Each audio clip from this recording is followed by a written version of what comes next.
Assalamualaikum warahmatullahi wabarakatuh. Perkenalkan, nama saya Nurbayanti. Saya dari kelas B4 Farmasi akan mempresentasikan PPT yang saya buat yang berjudul stereokimia. Di sini ada pengertian stereokimia. Stereokimia merupakan ilmu yang mempelajari tentang struktur 3 dimensi dari molekul. Perlu diketahui bahwa stereokimia ini sangatlah penting, bahkan karena stereokimia ini sebuah struktur yang memiliki rumus molekul sama, hanya karena susunannya berbeda akan mengakibatkan fungsi yang berbeda pula. Hal ini sering terjadi di dunia kesehatan. Pada produk hasil sintesis, produk berupa racemat, yaitu dua produk isomer yang berlawanan strukturnya. Studi mengenai molekul-molekul dalam ruang 3 dimensi, yakni bagaimana atom-atom dalam sebuah molekul ditata dalam ruangan satu relatif terhadap yang lain. Di sini ada stereoisomer, yaitu isomer-isomer yang berbeda susunan atomnya dalam ruang. Dan yang kedua, polarimeter, yaitu alat pengukur sudut putar bidang polarisasi cahaya, atau optis aktif sama dengan dapat memutar bidang polarisasi cahaya. Dan yang ketiga, enantiomer, yaitu stereoisomer yang optis aktif. Dia stereoisomer, yaitu stereoisomer yang tidak optis aktif.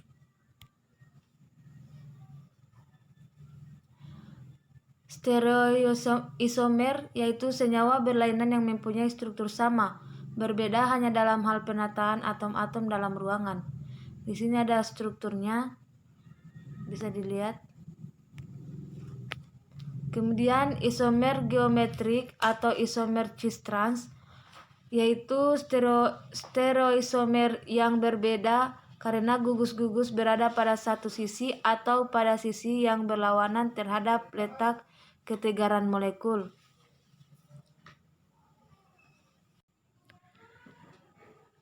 Isomer geometri dalam alkena atau cis dan trans, yang pertama yaitu diakibatkan oleh ketegaran dalam molekul. Kedua, dijumpai dalam dua kelas senyawa atau alkena dan senyawa sklik. Ketiga, senyawa yang mempunyai ikatan rangkap tak dapat berputar dengan ikatan rangkap sebagai sumbunya tanpa mematahkan ikatan PI-nya. Karena kekakuan ikatan PI, gugus yang terikat pada ikatan PI terletak tetap dalam ruang relatif satu sama lain. Syarat isomer geometri dalam alkena. Tiap atom karbon yang terlibat dalam ikatan PI mengikat dua gugus yang berlainan. Kemudian isomer geometri dalam senyawa sklik. Atom-atom yang tergabung dalam suatu cincin tidak bebas berotasi mengelilingi ikatan-ikatan sigma cincin tersebut. Di bawah rumus strukturnya bisa dilihat. Kemudian sistem tata nama E dan Z. Bila 3 atau 4 gugus yang terikat pada atom karbon ikatan rangkap berlainan, tetapi diperoleh pasangan isomer geometri, sulit untuk penamaan cis dan trans sistem atau E dan Z. Bila gugus prioritas tinggi berada pada sisi yang berlawanan dari ikatan PI, maka isomer itu entgegen. Jika satu sisi Z sama dengan Zusammen, atom bernomor atom paling tinggi mendapat prioritas utama. Kemudian penetapan konfigurasi sistem R dan S. Pertama, urutkan keempat gugus yang terikat pada karbon kiral menurut aturan prioritas aturan Chan-Ingold-Prelog. Kedua, proyeksikan molekul tersebut sehingga gugus dengan prioritas rendah berarah ke belakang. Ketiga, pilih gugus dengan prioritas tertinggi dan tarik arah panah ke prioritas berikutnya. Keempat, jika panah berarah jarum jam, maka konfigurasinya R rectus, sebaliknya S sinister.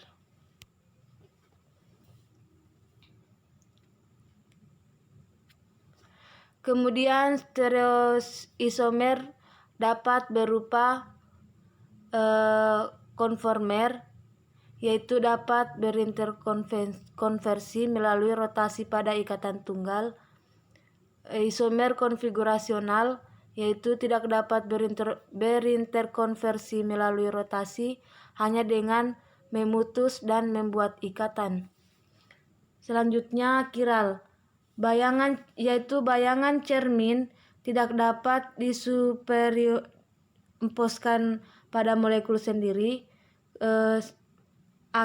Akhir, yaitu molekul dan bayangan cerminnya identik. Kemudian enantiomer, yaitu stereoisomer yang optis aktif. Dia stereoisomer yang tidak optis aktif. Contoh konformasi senyawa terbuka.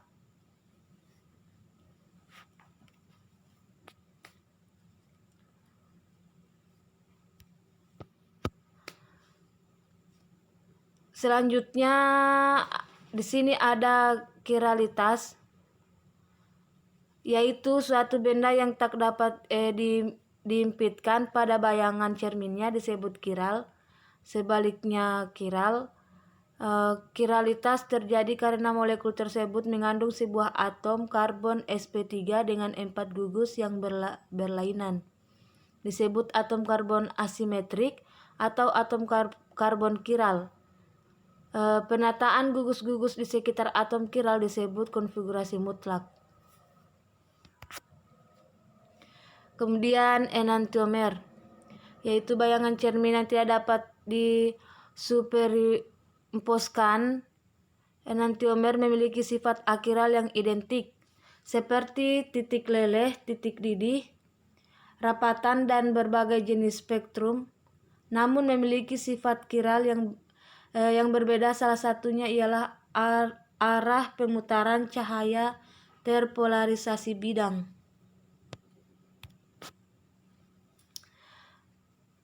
Selanjutnya, rumus proyeksi Fisker.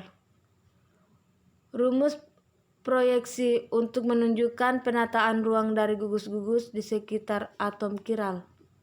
Pertama, C untuk atom stereogenik dihilangkan dan hanya dinyatakan secara sederhana sebagai titik silang dari garis datar dan garis tegak. Kedua, garis datar menghubungkan pusat stereogenik dengan gugus yang menjulur ke atas bidang, dan garis tegak menunjukkan bahwa gugusan berada di bawah. Selanjutnya dia stereomer. Stereomer yang bukan bayangan cermin satu dengan lainnya.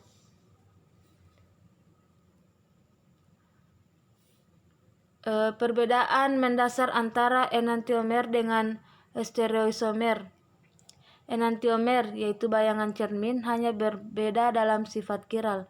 Memiliki sifat akiral yang sama, tidak dapat dipisahkan satu dengan lainnya melalui metode yang bergantung pada sifat akiral seperti kristalisasi atau distilasi. Dia stereomer, bukan bayangan cermin, berbeda dalam banyak sifat, baik akiral maupun kiral.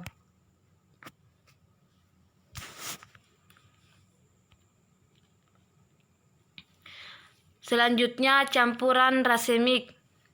Pembentukan produk kiral dari reaktan akiral contohnya adis hidrogen bromida pada 1 butena, 2 promobutena sesuai dengan aturan Markovnikov.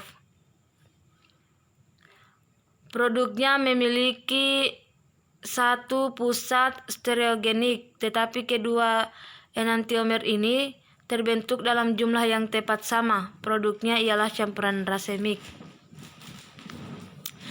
Selanjutnya, mekanisme reaksi. Intermediate kation 2 butil yang diperoleh dengan mengadisikan satu proton ke karbon ujung terbentuk planar, dan ion bromida dapat bergabung dengannya dari bagian atas atau bawah dengan peluang yang tepat sama.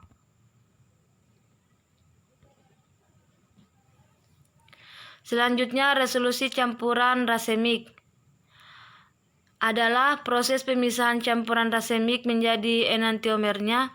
Untuk memisahkan campuran rasemik, reaksinya dengan reagen kiral, produknya akan berubah sepasang diastereomer.